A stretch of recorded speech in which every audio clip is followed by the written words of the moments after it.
Today we're talking about linear density. Linear density is the mass per unit distance. And what we're trying to find is, well, how much force do I need to apply to a string to make it vibrate? Where do we see vibrating strings? Well, a violin, a guitar are examples of some place where we see strings vibrating. There are two formulas for linear density. The first one is mu, which is our symbol for linear density, is equal to the mass divided by the length of the string.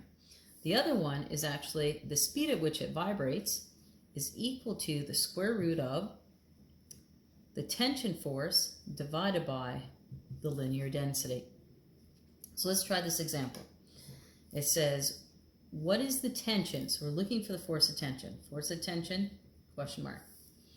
The mass is 350 grams, which is the same as 0.350 kilograms. The length is 2.3 meters.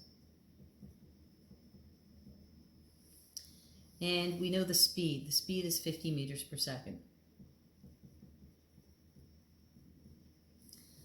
We're trying to determine the force of tension. Well, we're going to have to use this formula because I'm trying to find force of tension. The other one doesn't have force of tension.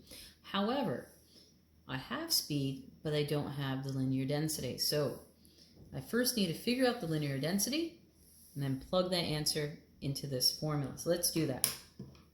So I know the linear density is just simply mass divided by length.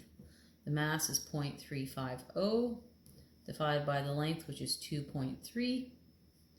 And we end up with 0.152. Mass is always in kilograms and length is in meters, so kilograms per meter. Now that I have the linear density, I have the speed, the linear density, I could solve for the force of tension. So let's try that. So in this formula, I need to rearrange it to get the force of tension by itself.